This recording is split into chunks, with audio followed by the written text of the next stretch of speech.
Morning students. देखिए, last time हमने कुछ लॉज वगैरह पढ़ा था बेसिक कंसेप्ट्स में। आज हम देखेंगे आइसोटोप्स, आइसोबार्स और isotones.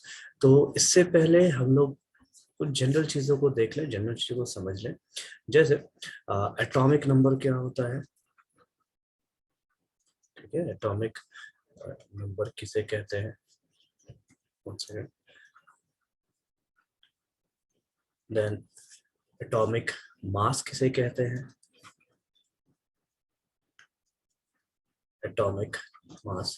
So generally representation of an element, जो एलिमेंट है, एलिमेंट का जो रिप्रेजेंटेशन है, रिप्रेजेंटेशन कहने का मतलब है कि एलिमेंट्स को कैसे दिखाया जाए। जैसे हमारा अपना एक नाम होता है, ठीक, हम किस तरीके दिखते हैं, तो एलिमेंट्स भी वैसे ही हैं, उनका भी एक नाम है, उनका एक सिंबल है, जिस तरीके से उनको दर्शाया जाता है। तो एक जनरल ट्रेंड है, जैसे एक्स कोई भी एक एलिमेंट है और इसके लेफ्ट बॉटम पे, ठीक है, हम लिखेंगे z और इसके लेफ्ट साइड टॉप में हम लिखेंगे a। यहाँ पे x जो है, x रिप्रेजेंट करेगा कोई भी एलिमेंट, एनी एलिमेंट।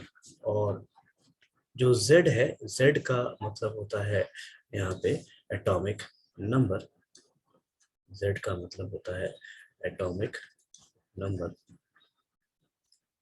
ठीक है। और a का मतलब है एटॉमिक मास, a का मतलब एटॉमिक मास, ठीक है। तो फॉर एग्जांपल, अगर हम एग्जांपल देखना चाहे तो क्या क्या देख सकते हैं। जैसे कार्बन 6 और 12, इस जगह पे कार्बन जो है वो हमारा एलिमेंट हो गया, ठीक। कार्बन का सिंबल है C, इसका एटॉमिक नंबर हो जाएगा Z, Z is equal to C, और इसका एटॉमिक मास हो जाएगा 12, ठीक है।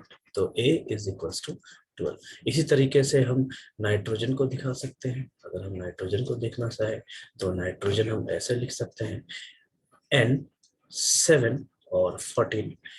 7 यहाँ पे हमारा एटॉमिक नंबर है, मतलब Z इज इक्वल टू 7, और A जो है A इज इक्वल टू 14, तो A यहाँ पे हमारा एटॉमिक मास है। तो ये, इसे हम रिप्रेजेंटेशन कहते हैं किसी भी एलिमेंट का।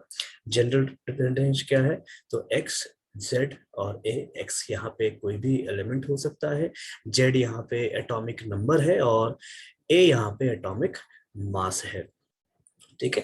तो अभी इस चीज में हम देखेंगे कि एटॉमिक नंबर बेसिकली कहा किसको जाता है, किसी भी एटम में एटॉमिक नंबर होता क्या है।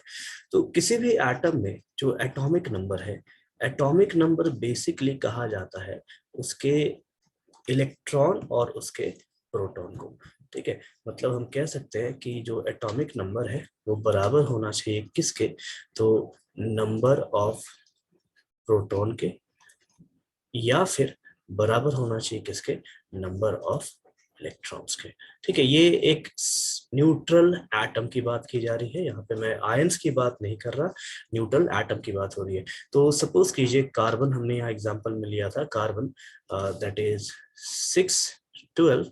तो इस जगह पे Z बराबर क्या है, 6, मतलब जो नंबर ऑफ प्रोटॉन्स होगा, P की जो संख्या होगी वो हो जाएगी 6, और E की जो संख्या होगी वो हो जाएगी 6, मतलब इलेक्ट्रॉन और प्रोटॉन्स की हो जाएगी संख्या 6। यहाँ पे A जो है, A का वैल्यू हो जाएगा 12, मतलब जो एटॉमिक मास है वो एटॉमिक मास हो जाएगा 12।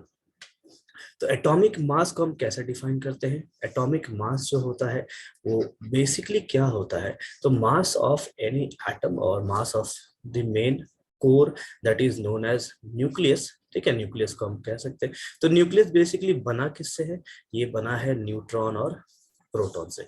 तो न्यूट्रॉन और प्रोटॉन को हम क्या कहेंगे, एटॉमिक मास।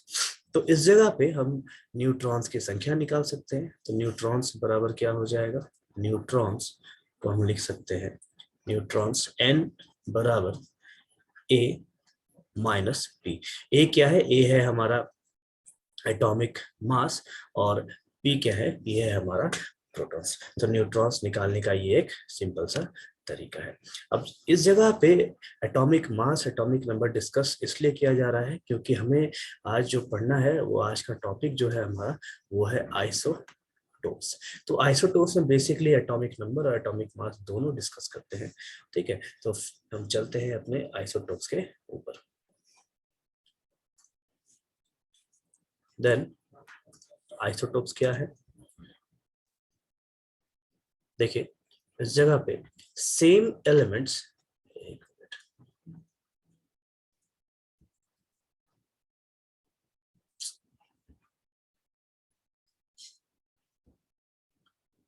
सेम एलिमेंट, ठीक है, हाइड्रोजन यहाँ लिया गया है, सभी का एटॉमिक नंबर 1 है और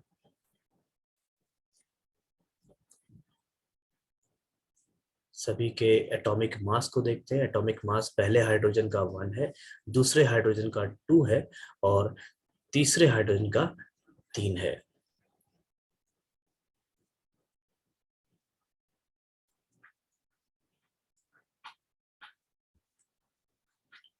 ठीक है, तो यहाँ पे हमारे पास क्या है, सेम एलिमेंट है जिसका एटॉमिक नंबर सेम, लेकिन इनका मास नंबर अलग अलग है, but different mass number are called isotopes. तो आइसोटोप्स किसे कहेंगे, ये वो चीजें हैं जिनका एटॉमिक मास सेम होगा और सॉरी एटॉमिक नंबर सेम होगा लेकिन एटॉमिक मास इनका अलग अलग होगा। तो यहाँ पे हम देख सकते हैं एटॉमिक नंबर जो है वो तीनों हाइड्रोजन के सेम है। जैसे इस हाइड्रोजन का एटॉमिक नंबर 1, तो एटॉमिक मास यहाँ पे कितना है, ये भी 1 है। इस हाइड्रोजन का जो एटॉमिक मास है ये कितना है, 2 है, तो यहाँ एटॉमिक नंबर 1 है। देन इस हाइड्रोजन का एटॉमिक मास कितना है, दैट इज ये बराबर है 3 के। तो आइसोटोप्स क्या है, ये वैसे चीजें हैं जिनमें एलिमेंट का एटॉमिक नंबर सेम होता है और एटॉमिक मास अलग अलग देखने को मिलता है।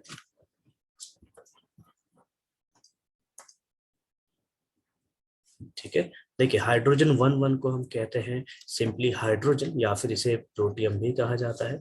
हाइड्रोजन 1 2 को हम कहते हैं ड्यूटेरियम और हाइड्रोजन 1 3 को कहा जाता है ट्रिटियम। तो हाइड्रोजन के 3 आइसोटोप्स हैं जिसे 1 1 कहते हैं, एक को 1 2 कहा जाता है और तीसरे को 1 3 कहा जाता है। कार्बन, कार्बन के 3 isotopes, same elements having same atomic number. ठीक है, इनका एटॉमिक मास डिफरेंट होना चाहिए। कार्बन 612, कार्बन 613 और कार्बन 614, इनका एटॉमिक मास डिफरेंट है। तो आइसोटोप्स क्या है, वैसे एलिमेंट्स जिनका एटॉमिक मास सेम होगा लेकिन उनका सॉरी जिनका एटॉमिक नंबर सेम होगा लेकिन उनका एटॉमिक मास डिफरेंट होगा। Next isobars. आइसोबार्स वैसे एलिमेंट्स होते हैं जिनमें एटॉमिक मास सेम होता है लेकिन एटॉमिक नंबर में फर्क होता है। जैसे यहाँ पे एक एग्जांपल देखिए, कार्बन है 6 और नाइट्रोजन है 7, तो कार्बन का एटॉमिक नंबर यहाँ पे 6 है और नाइट्रोजन का एटॉमिक नंबर 7 है। ठीक है, तो atoms of different elements but have similar mass number. तो कार्बन 614 में जो एटॉमिक मास है वो कितना है, 14, और नाइट्रोजन 714 में जो एटॉमिक मास है वो कितना है, 14। तो इस जगह पे दोनों का एटॉमिक मास सेम सेम है लेकिन डिफरेंट कहाँ है, तो डिफरेंट है इनके एटॉमिक नंबर्स में। ठीक है, ये 14 और ये 14 दोनों सेम है। ये क्या है हमारा, ये है एटॉमिक मास और ये क्या है हमारा, ये है एटॉमिक नंबर। तो एटॉमिक नंबर हमारा अलग है और एटॉमिक मास हमारा सेम है। ठीक है, देन आर कॉल्ड आइसोबार्स। ठीक है, नेक्स्ट है हमारा आइसोटोन्स। तो आइसोटोन्स क्या है, ये वैसे स्पीशीज होते हैं, ठीक है, जिनमें नंबर ऑफ न्यूट्रॉन्स सेम होता है। जैसे कैल्शियम और पोटेशियम। तो कैल्शियम का एटॉमिक नंबर है 20 और पोटेशियम का एटॉमिक नंबर है 19। ठीक है, तो एटम्स ऑफ डिफरेंट एलिमेंट्स, ये दो टाइप के अलग अलग एलिमेंट्स हैं, कैल्शियम और पोटेशियम। तो इस जगह पे कैल्शियम का एटॉमिक मास 40 हो जाएगा, पोटेशियम का एटॉमिक मास कितना हो जाएगा 39। अब हमें क्या करना है कि हमें यहाँ पे इनके न्यूट्रॉन्स की संख्या को देखना है। तो बेसिकली हमने पहले क्या देखा स्टार्टिंग में कि न्यूट्रॉन्स का जो फॉर्मूला है, न्यूट्रॉन्स का फॉर्मूला क्या होता है, n is equals to a minus P. तो a कितना है, a है एटॉमिक मास और p है हमारा नंबर ऑफ प्रोटॉन्स। तो कैल्शियम के लिए जो एटॉमिक मास है a है 40 और जो प्रोटॉन है, प्रोटॉन हो जाएगा 20। सिमिलरली अगर हम पोटेशियम की बात करें तो यहाँ पे A है 39 और जो नंबर ऑफ प्रोटॉन है वो हो जाएगा 19। तो कैल्शियम के लिए अगर हम निकालते हैं नंबर ऑफ न्यूट्रॉन तो ये क्या देगा 40 माइनस 20, ये हो जाएगा n इज इक्वल्स टू 20। तो इस जगह पे अगर हम इस चीज को देखें तो हमको कैल्शियम में न्यूट्रॉन कितना मिलने वाला है 20। यही चीज अगर हम पोटेशियम के लिए देखें तो n is equals to a minus b. n बराबर कितना है 39 माइनस प्रोटॉन कितना है 19। तो यहाँ पे हमें पोटेशियम का न्यूट्रॉन्स कितना मिलेगा, ये मिलेगा हमें वापस से 20। तो इस जगह पे हम क्या कह सकते हैं कि number of neutrons of calcium जो है वो बराबर है नंबर ऑफ न्यूट्रॉन्स पोटेशियम के। तो इसी चीज को हम कहते हैं आइसोटोन्स। तो आइसोटोन्स क्या है, वैसी स्पीसीज जिसमें सेम नंबर ऑफ न्यूट्रॉन्स होंगे, सेम नंबर ऑफ न्यूट्रॉन्स होंगे। ठीक है, ये वैसे स्पीसीज होते हैं। ठीक है, तो आज का वीडियो मैं यहीं तक रखता हूँ। नेक्स्ट टाइम नेक्स्ट वीडियो के साथ